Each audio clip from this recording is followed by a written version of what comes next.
Às 9h34, o Povo no Rádio ao vivo, agora para fazer mais uma entrevista da série de sabatinas com os candidatos a prefeito de Fortaleza. O nosso convidado de hoje, em função de sorteio, que marcou essa data para a entrevista, é Técio Nunes, ele que é o candidato do PSOL à Prefeitura de Fortaleza. Comigo para fazer a entrevista, o meu colega, repórter de política do Povo, Guilherme Gonçalves. Bem-vindo, Guilherme.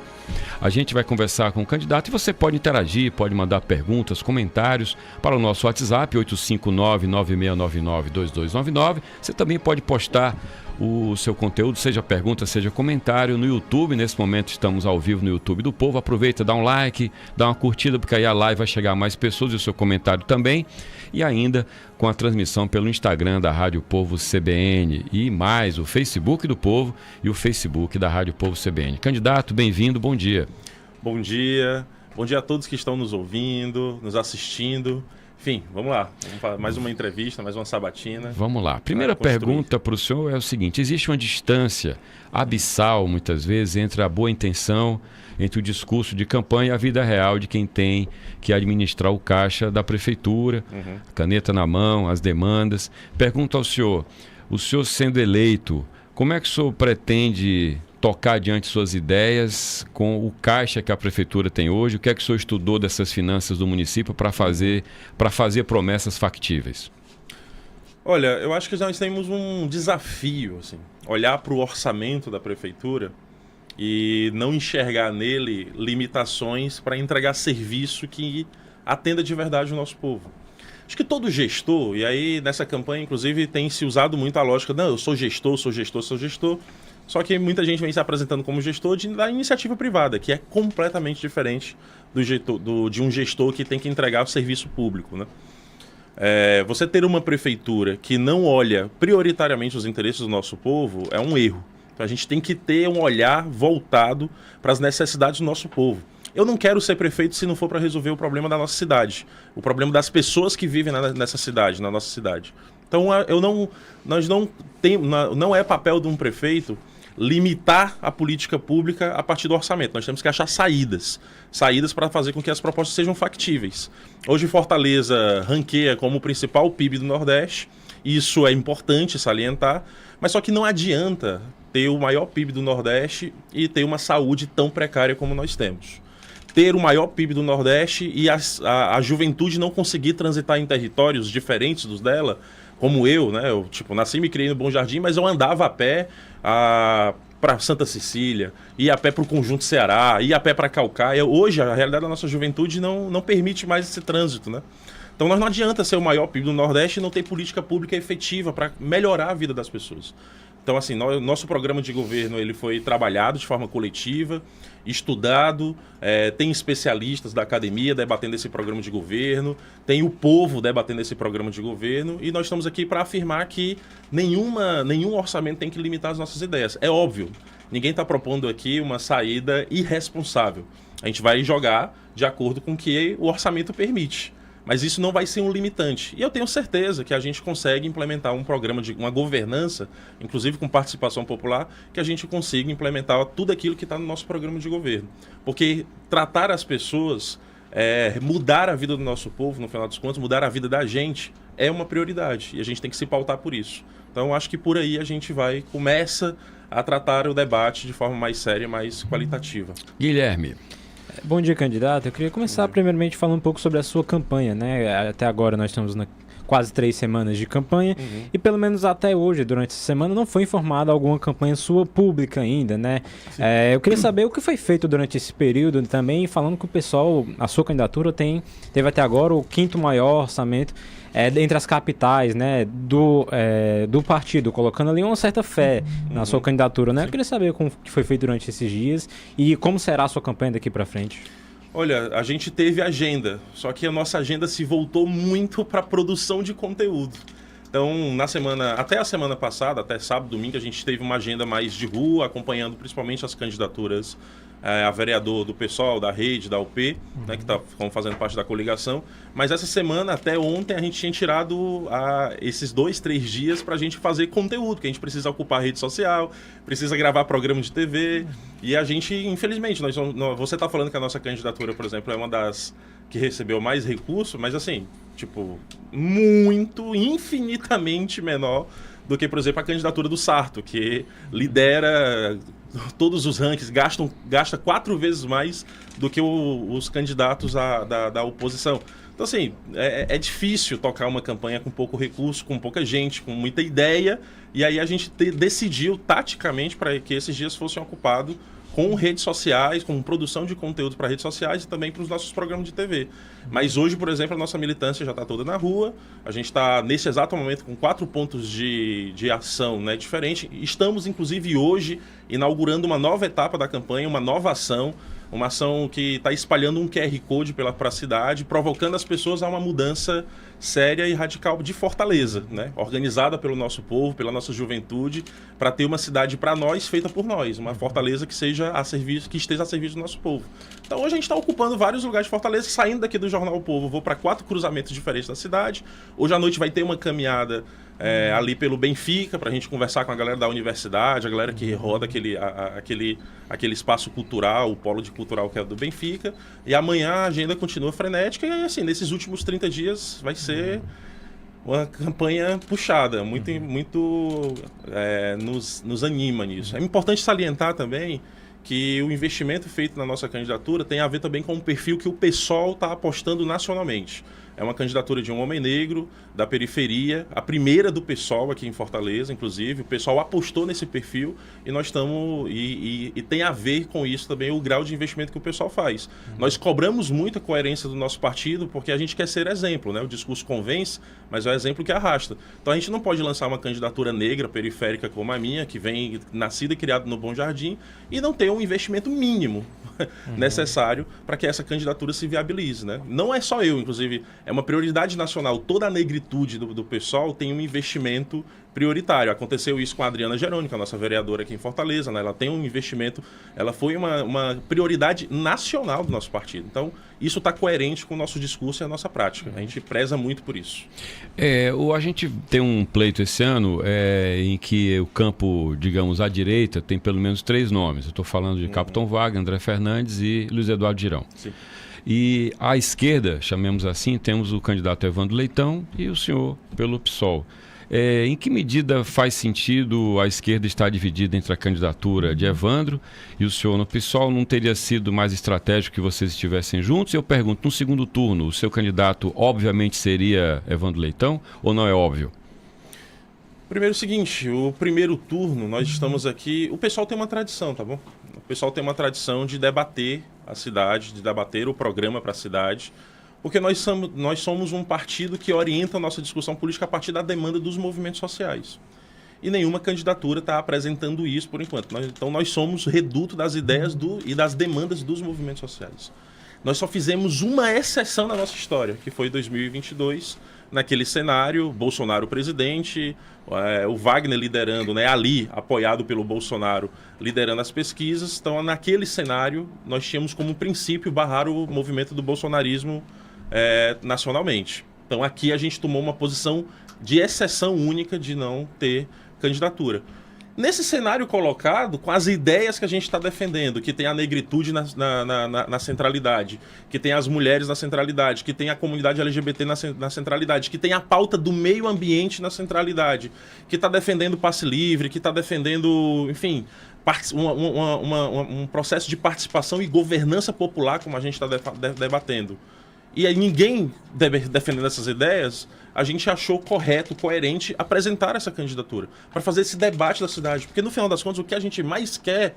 Porque eu tô candidato agora, tá bom? Mas eu sou mesmo um cidadão de Fortaleza. Nascido e criado na periferia de Fortaleza. A coisa que eu mais quero é que essas eleições saiam dessa cultura memética atual agora, onde o candidato a prefeito de Fortaleza vai pro debate para poder construir corte para rios do Instagram. E quero que esse debate seja um debate de alto nível. Porque no final das contas, eu quero sair dessas eleições. Se eu virar prefeito, para mudar a nossa cidade. Mas se caso eu não vire prefeito, eu quero que essas eleições tenham contribuído para a gente ter umas propostas boas para a nossa cidade. No final das contas, do que todo mundo aqui quer, quem está nos assistindo e ouvindo, é que a gente tenha uma Fortaleza melhor para todo mundo. Então, assim, eu acho que a candidatura do PSOL nesse momento, seguindo a nossa tradição, ela é super necessária. E a gente está aqui para fazer e afirmar esse debate. O debate das nossas ideias. Sobre segundo turno, olha, eu particularmente acho precipitado fazer o debate sobre o segundo turno agora. Eu acho que o que eu poderia dizer é que a esquerda, e não só a esquerda, mas a esquerda, inclusive o setor mais amplo, democrático, que se preocupa com a democracia no Brasil, e na nossa cidade também, como uma referência, Fortaleza é uma cidade culturalmente rebelde. Né? Então, assim, me parece óbvio que não é eu que vou apoiar alguém no segundo turno, ou que eventualmente me apoiaria o Evandro no segundo turno. Mas eu acho que tem um movimento natural de as forças democráticas se juntarem no segundo turno, se houver também no segundo turno uma ameaça bolsonarista, né? Uma ameaça antidemocrática, né? Que incentivou, inclusive, aquele 8 de janeiro. Então, esse cenário colocaria para a gente uma obrigação, mas não a minha candidatura, o campo da esquerda e o campo democrático. Então, acho que no segundo turno, a depender de quem esteja do lado de lá e etc., a esquerda vai ter que se juntar, porque o segundo turno aí já não é mais só o debate. É necessário unir forças para derrotar um projeto que não tem a ver com a cidade. Você já imaginou um segundo turno Sarto e alguém da direita, tipo André Fernandes? Como é que o pessoal faria, hein? Sarto e André Fernandes, eu não tenho nem o que dizer, assim, não tem nem o que pensar. Né? Sarto e André Fernandes. Qualquer pessoa contra o André Fernandes, eu acho que seria um papel da esquerda de Fortaleza se juntar com um outro projeto. Lógico que isso não é só um movimento pragmático, tá bom? No segundo turno também a gente faz acordos sobre programa. Qual é aqui? Por exemplo, o que é que vão absorver do programa que a gente defende? A gente tem pautas prioritárias, oriundas de movimentos sociais de demandas periféricas que a gente precisa pautar também no segundo turno. Um governo que foi eleito não é só derrotar o lado de lá, é derrotar o lado de lá para implementar um programa popular para o nosso povo. Então, eu acho que isso desenha bem e está bem claro para a gente qual é o nosso caminho para o segundo turno, para um eventual segundo turno, onde a gente não esteja, obviamente. Eu quero falar um pouco sobre algumas propostas que tem até no seu plano de governo, algumas que o senhor tem defendido. O principal é, o que eu acredito, uma das principais é sobre a tarifa zero do ônibus, né? Algo também bastante defendido por outros candidatos, e aqui no seu programa diz que vai implementar isso a partir de revisões contratuais, aumento de arrecadação e redução de custos com acidentes. Eu queria que você explicasse como é que isso realmente vai funcionar na prática, né? Sair mais desse discurso, como vai funcionar isso, essas revisões, essas arrecadações e também essa redução de custos com acidente. Como o senhor pretende implantar isso? Redução de custo com acidente é porque, assim, nós temos que pensar a política de tarifa zero ou passe livre, né? Porque, assim, eu me criei no movimento social, né, no movimento estudantil, inclusive, debatendo passe livre. Só que nós temos um problema de linguagem, porque o Sarto implementou uma passagem gratuita para o estudante ir para a escola e voltar e colocou isso como passe livre em Fortaleza. E passe livre, o nome já diz, é o passe livre, para você ter acesso à cidade, inclusive. Um dos debates que a gente faz, inclusive, é que a nossa juventude ela tem o direito e, às vezes, o dever de ir à escola, mas ela tem o direito também de acessar a cidade na parte da cultura. Como é que a juventude não tem acesso ao passe livre nos finais de semana? E à noite, se esse jovem quiser ir para uma peça de teatro, quiser assistir um cinema, ele não pode ter um passe livre que garanta isso para ele? Então, inclusive, nos nossos 100 primeiros dias, a gente vai implementar o passe livre para a juventude e já no final de semana. E a nossa meta é que no primeiro ano a gente consiga implementar passe livre para pessoas que estão desempregadas e que possam, inclusive, acessar o passe livre para poder procurar emprego, circular pela cidade, deixar currículo, participar de entrevista. Algo parecido com o vai e vem intermunicipal do governo do estado. Exatamente, mais ou menos parecido, né? Só que um pouco mais amplo. Essas são as metas dos 100 primeiros dias e do primeiro ano. Então, assim, isso é uma medida que vai movimentar a economia da cidade. Então, quando a gente pensa passe livre, nós temos que pensar passe livre não só como um acesso a direito, mas também como um mecanismo de aumento e movimentação da economia da cidade. Esse é o primeiro ponto. O segundo ponto é o seguinte, nós temos um problema muito sério, para pensar uma proposta factível para esse passe livre, porque ninguém, e aí eu estou dizendo para você aqui, para quem está me entrevistando, mas também para quem está me ouvindo e para quem está assistindo, ninguém consegue ter acesso a uma coisa que nós apelidamos no movimento estudantil de caixa preta do Sindi Ônibus.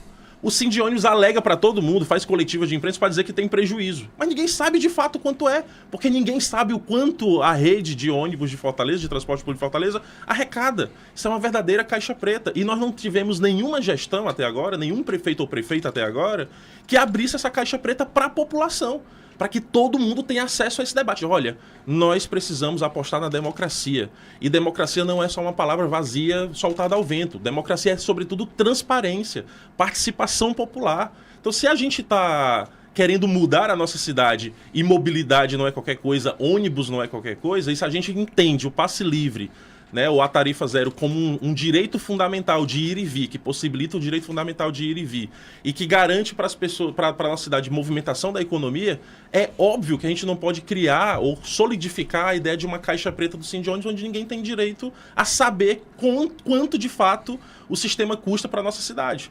Então esse é o primeiro ponto. Nós queremos implementar o passe livre universal e restrito, mas a nossa primeira medida nos 100 primeiros dias é garantir passe livre aos finais de semana para a nossa juventude. No primeiro ano, garantir passe livre para trabalhadores desempregados e trabalhadoras desempregadas. Mas nós também, nos 100 primeiros dias, nós queremos abrir essa caixa preta, entender e fazer com que a população de Fortaleza entenda, de fato, quanto custa esse sistema, que é oneroso, mas que se for pensado de forma inteligente e inovadora, pode sim fazer um processo de movimentação da nossa economia e de acesso a um direito fundamental, que é o de ir e vir. A prefeitura vai ter caixa para bancar essa tarifa zero universal gradativamente? Não, eu acho que essa pergunta eu faço inclusive também para a imprensa. Assim, se a imprensa, por exemplo, consegue saber o quanto custa, ninguém consegue saber. Eu tô falando isso para você porque a gente estudou pra caramba, pesquisou e tal, e ninguém consegue saber os valores exatos, concretos, de quanto esse sistema custa hoje. O que eu tenho para deixar de provocação para quem está nos ouvindo e assistindo é que Caucaia, com um PIB muito menor e com um caixa muito menor do que a gente, consegue implementar. Eusébio, Maracanaú, mais de 80 cidades pelo país conseguem implementar. Eu acho que o maior PIB do Nordeste, que é Fortaleza, e muito nos orgulha afirmar isso, pode sim e deve pensar saída para que a gente consiga implementar esse direito fundamental. Tem alguma capital no Brasil que consiga, candidato? O senhor conhece alguma cidade do mundo com 2.400.000 habitantes que consiga tarifa zero? Qual a referência que o pessoal tem? Eu acho que nós temos que pensar sobre a nossa perspectiva de governo. Isso é uma prioridade para a gente. Então não existe essa cidade nas capitais, no até Brasil. Agora eu não tenho conhecimento. Mas entenda também, o lobby nas capitais é muito maior. As empresas de ônibus privadas nas capitais, o lobby que elas fazem é muito maior também. Mas eu acho que nós temos condições de implementar isso. Veja, se cidades menores... É porque não entra na minha lógica. Cidades menores que Fortaleza conseguem atender demanda e Fortaleza não consegue. Há um pouco tempo atrás, diziam que era impossível garantir qualquer gratuidade de passagem. Você lembra que foi uma luta para conseguir passagem para idosos, pessoas com deficiência, porque se dizia que era impossível, ia quebrar o sistema. Há pouco tempo atrás dizia que era impossível, ia quebrar o sistema e a Caixa da Prefeitura garantir passe livre para estudante. Aí agora foi implementado. O prefeito já está prometendo ampliar. É possível. É possível. O negócio é que eles conseguem apresentar uma proposta redondinha, porque eles têm um acordo com o Sindônibus e sabem quanto custa. Quem não é da gestão, quem é da oposição, quem é do movimento social, quem é da periferia de Fortaleza, não consegue sentar na mesa com o presidente do Sindônibus para debater com ele o custo e achar uma saída para implementar. Eles conseguem. Só que há pouco tempo atrás se dizia que era impossível qualquer gratuidade. Hoje nós temos gratuidade para pessoas idosas, nós temos gratuidade para PCDs, que eles diziam que era impossível. E hoje nós temos já uma passagem gratuita de ida e vinda para cada estudante para ir e voltar da escola, que já é bom. E aí eu acho que a gente consegue implementar e ampliar. Eu acho que é uma decisão política, no final das contas. Tá. Sobre segurança pública, o senhor tem na lista de propostas, eu estava lendo aqui nas suas postagens, candidato, criar um setor especializado em diagnóstico de segurança, integrando dados para apoiar as forças policiais. O senhor fala também em equipamentos sociais nos bairros para combater as causas da violência, né? O chamado Ocupa Fortaleza. Ocupa Fortaleza. Eu queria que o senhor explicasse melhor essa proposta, qual seria o papel da prefeitura contra o crime organizado, lembrando que esses equipamentos, a rigor, já são os Cucas, já tem essas... O que é que seria diferente em relação ao que já tem? Eu queria só acrescentar um ponto que, há um tempo atrás, o governador mandou declarações em que a esquerda precisaria atualizar o seu discurso sobre a segurança pública. O senhor rebateu, disse que não é a esquerda, mas sim aqueles que governam. Então, queria que o senhor, nesse tema, também falasse um pouco sobre isso, como o senhor vê encarando a segurança pública como gestor. A primeira coisa, e isso eu faço questão de deixar um recorte muito sério e pedir a atenção de quem está nos ouvindo e nos escutando. Não existe saída fácil para esse problema da insegurança que a gente vive hoje. Não existe proposta fácil. Então tem candidato que está prometendo balas de prata, né, para resolver o problema. É só goela. É goela, é retórica, é para gerar um riozinho de 1 minuto, porque não tem nem conteúdo para isso, e ficar espalhando medo na nossa cidade. Nossa cidade não precisa disso. Então esse é o primeiro diagnóstico. O segundo ponto, de fato, não é a esquerda que tem que atualizar o seu debate sobre segurança pública, são esses que governam. A tese da esquerda até hoje nunca foi implementada, de fato. Então hoje o que a gente tem é encarceramento em massa, violência nas periferias, e quando você olha, inclusive, para os presídios, você vai ver um recorte de classe e de raça muito evidente, gritante lá, né? Então, assim, eu acho que isso é um primeiro ponto, o segundo ponto, na verdade. O terceiro ponto é o seguinte, nós estamos dividindo o debate sobre segurança pública sobre 3 perspectivas. A primeira dela, investir em inteligência. Não é criar um setor de vídeo monitoramento para multar as nossas pessoas no trânsito de Fortaleza e aumentar o caixa da prefeitura. É criar um setor de inteligência na Guarda Municipal que ajude a prefeitura a monitorar as áreas mais críticas da nossa cidade e esse setor de inteligência atuar em parceria com a Polícia Civil, com o setor de inteligência da Polícia Civil, com a Polícia Militar e com órgãos federais para pensar uma política efetiva de como atuar nesses territórios. Lembrem, Guarda Municipal não tem poder de polícia, principalmente de policiamento ostensivo. Quem está prometendo para vocês que Guarda Municipal vai começar a ocupar, a fazer a operação tática nas periferias, prender gente, não sei o quê, tá mentindo para você. Tá mentindo para você. Então esse é o primeiro ponto, inteligência. O segundo ponto, nós precisamos apostar em política pública efetiva. O Ocupa Fortaleza, que é o que a gente está chamando, tem a ver com isso. Nós precisamos mapear os territórios. A partir dos dados implementados pela inteligência da Guarda Municipal, Polícia Civil, Polícia Federal, Polícia Militar, a Prefeitura tem condições de ocupar esses territórios de forma estratégica e tática, oferecendo futuro para a nossa juventude. Nós temos que pensar nisso. O que a gente está debatendo agora, no final das contas, é o presente, mas é sobretudo o futuro que a gente quer daqui a pouco. Então não existe futuro, uma cidade segura para todo mundo se nós temos uma juventude sem oportunidade. Então nós precisamos ocupar esse território com política pública efetiva, criando o corredor cultural, abrindo as nossas escolas nos finais de semana para poder ampliar o avanço de ensino de tecnologia. Nós temos uma juventude que precisa se apropriar da tecnologia. Infelizmente, quem tem o direito de se apropriar da tecnologia, viver com ela, dela inclusive, é a galera da classe média, são os filhos da classe média. A periferia tem potência, a gente tem que olhar para a periferia como potência e não mais como um problema social. É potência. Esse é o segundo ponto.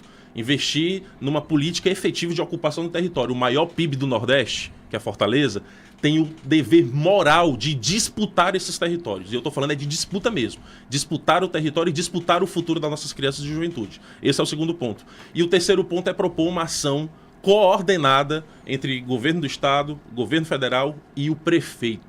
O prefeito, o próximo prefeito, tem que chamar essa responsabilidade para si, tem que liderar esse processo. E nós temos que ter um prefeito que tenha trânsito para conversar com o governador do estado, com o presidente da República, com o ministro da Justiça e propor para eles uma ação coordenada conjunta. Então é inteligência, política pública efetiva e cooperação entre os governos. O problema de Fortaleza é grave, é sério, e nós não podemos perder a nossa cidade para essa lógica da criminalidade. Isso é muito importante. Tá, candidato, com relação ao modelo de gestão da Prefeitura de Fortaleza, gostaria de saber o que é que o senhor pensa sobre o tamanho desse organograma hoje, né? Queria que o senhor dissesse, aliás, quantas secretarias tem hoje a Prefeitura? Acho que a Secretaria de Prefeitura tem aproximadamente 30 secretarias diferentes. O senhor tem na cabeça, na ideia de otimizar o recurso público, enxugar, fazer uma gestão mais enxuta, cortando secretarias, por exemplo?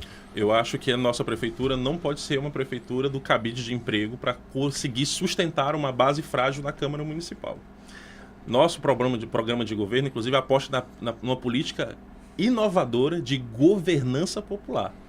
E isso está linkado com o que eu falei de tudo até agora. Democracia, nos últimos anos, tem parecido um conceito vazio para boa parte das pessoas. Por quê? Porque o processo está despolitizante.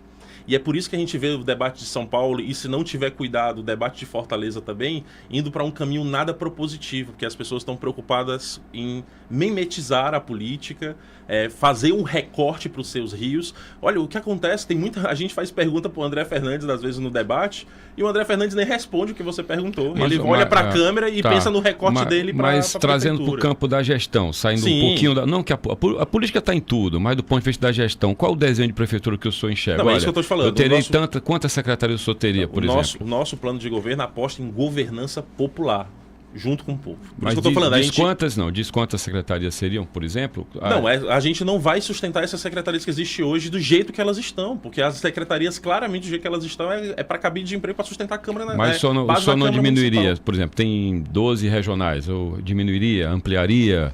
Eu acho que as regionais, eu vou falar uma coisa para ti, eu acho que Fortaleza é uma cidade de 2.600.000 habitantes. 12 regionais, eu sinceramente não acho um grande problema ter 12 regionais. Porque eu acho que nós precisamos de uma lógica de prefeitura que chegue mais perto das demandas do nosso povo. Fortaleza aumentou muito para ainda ter aquela lógica de só 6 regionais. E eu sei disso porque eu morava no Bom Jardim e não conseguia ter política pública ou contato com a regional mais próxima, porque a regional mais próxima da gente tinha que atender do Bom Jardim ao Genibaú, enfim, não atendia. Né? São realidades muito diferentes. Essa, particularmente, eu acho que a gente precisava requalificar. Por isso que eu estou falando da governança popular. A gente precisa, inclusive, criar conselhos municipais e de regionais que possam possibilitar o nosso povo fiscalizar o trabalho dessas regionais. Agora, tem muita secretaria por aí que está colocada que, enfim, secretaria de articulação política, secretaria de não sei o quê, que, sinceramente, são secretarias para poder manter cabide de emprego. Nós estamos conversando ao vivo com Técio Nunes, candidato do PSOL à Prefeitura de Fortaleza. Pergunta do repórter Guilherme Gonçalves.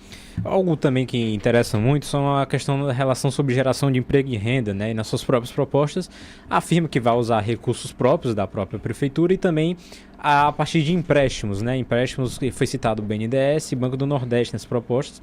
E a atual gestão já fez 8 empréstimos, são 2,8 bilhões de reais nesses quase 4 anos. Inclusive o mais recente foi com votos contrários da bancada do pessoal na Câmara. E eu só afirmando que esses empréstimos não vão para algo muito cabível, muito crível, muito visto assim, e também preocupado com a gestão e a saúde financeira da prefeitura. Eu só acredito que pegando mais empréstimos, como é que vai gerir essa saúde fiscal do município? Isso pode preocupar ou pode acarretar algum problema, pelo menos não recente, mas para o futuro? Poxa, a prefeitura ela precisa fazer um investimento de política pública, né?